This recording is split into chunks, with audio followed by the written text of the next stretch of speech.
Riko adalah seorang pengemudi ojek online, ojol, yang sudah 5 tahun mengelilingi jalanan kota. Ia akrab dengan hiruk-pikuk jalan raya, bunyi klakson, dan panggilan dari aplikasi yang memberitahu pesanan berikutnya. Malam hari adalah saat favoritnya.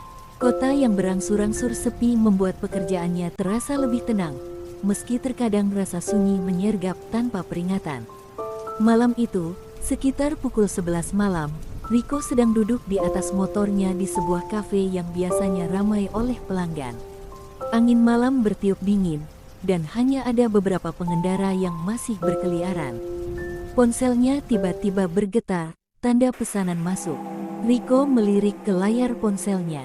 Ada permintaan jemput dari alamat yang belum pernah ia kunjungi sebelumnya. Jalan Beringin 13, Blok B, Gang Melati. Nama jalan itu terdengar asing di telinganya. Ia tidak ingat pernah melihat jalan dengan nama itu, meskipun telah lama menjelajahi kota. Namun, ia tak terlalu memikirkannya. Ini hanya satu pesanan lagi, dan rasa penasarannya tentang lokasi itu membuatnya ingin segera sampai. Setelah menekan tombol terima, Riko menyalakan motornya dan mulai mengikuti petunjuk arah dari aplikasi. Aneh. Meski mengikuti peta, jalanan yang ia lewati mulai tampak semakin sepi dan gelap. Lampu jalan menjadi lebih jarang, hingga akhirnya tak ada lagi cahaya yang menerangi jalan. Hanya bayangan pohon yang bergoyang di tepi jalan, seolah menari di bawah sinar bulan pucat. Sesekali, Riko menoleh ke belakang, merasa seolah-olah ada yang mengawasinya. Namun, ia mencoba mengabaikannya dan melaju lebih cepat.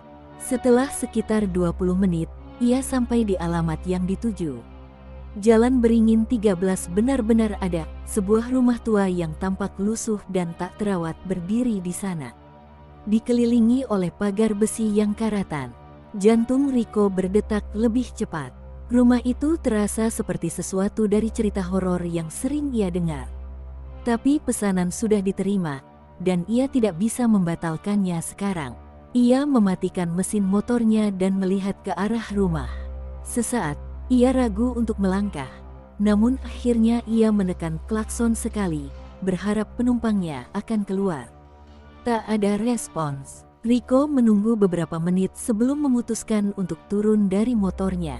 Ia mendekati pintu pagar, lalu mengetuk pintu rumah besar itu.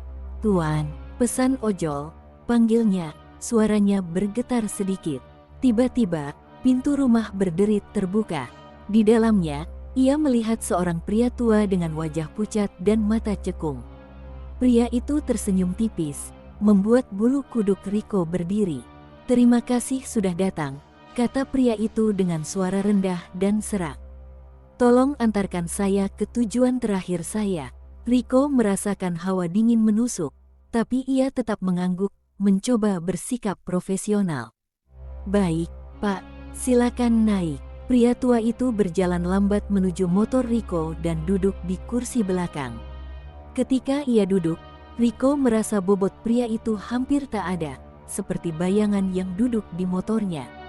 Riko mulai mengendarai motornya lagi, mengikuti petunjuk yang diberikan pria tua itu.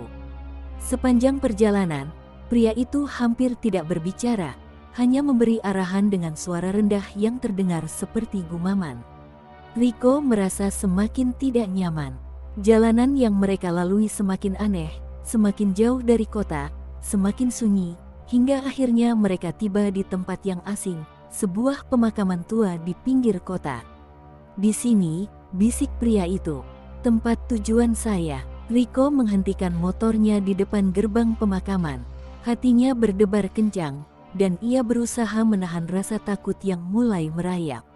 Pria tua itu turun dari motor, berdiri di dekat gerbang yang usang.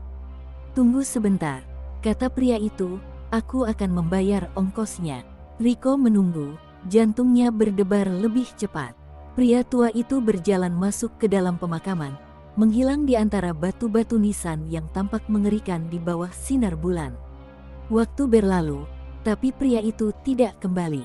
Merasa ada yang tidak beres, Riko akhirnya memutuskan untuk mengikuti pria tua itu. Dengan hati-hati, Ia melangkah masuk ke pemakaman yang sunyi. Kakinya gemetar saat melewati deretan batu nisan. Di antara kabut tipis yang menyelimuti tanah, ia melihat sosok pria tua itu berdiri di depan sebuah makam yang terlihat lebih tua dan terabaikan dibanding yang lain. Riko menghampiri pria itu, dan saat mendekat, ia membaca nama yang terukir di batu nisan tersebut. Suryono, meninggal tahun 1997. Riko merasakan tenggorokannya kering. Itu adalah nama pria yang baru saja diantarnya. Tubuhnya gemetar hebat saat ia berbalik. Namun saat itu pula, pria tua itu sudah berdiri di depannya dengan tatapan kosong.